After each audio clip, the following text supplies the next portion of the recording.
आपल्याला आज सॉलिड व मल्टीस्टँड केबलचा लूप बनवायचा आहे आणि तो कशावर बसवायचा आहे? सिंगल व 3 पिन प्लग वर काय करायचं आहे? बसवायचा आहे. आता हे स्वाय घेतलेला आहे, सॉलिड कंडक्टर घेतलेला आहे.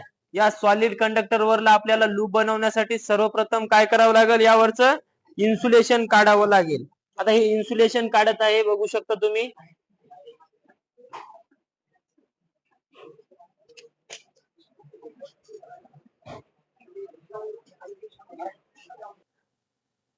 यावरचं इन्सुलेशन काढलेलं आहे. त्यानंतर बघू शकता तुम्ही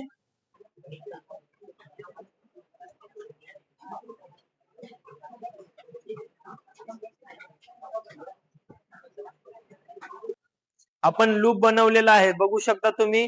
आता याला काय करायचं आहे? पुढची स्टेप काय सांगितली आहे? सिंगल व 3 पिन काय करायचे? प्लग वर बसवायचं आहे.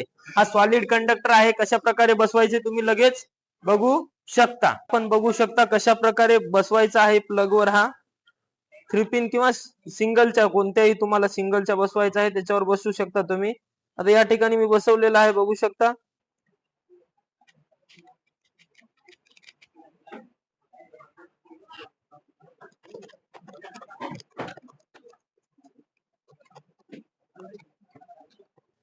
आता हे आपण बसवलेलं आहे, बघू शकता तुम्ही. किती ताणलं किंवा ओढलं तरी हे निघणार आहे का?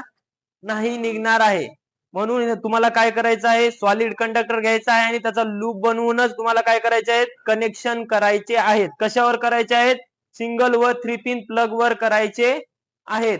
नाहीतर कोण्या ठिकाणी लूप बनवतो आणि कनेक्शन करतो अशा प्रकारे म्हणल्यानं चालेल का? नाही चालणार.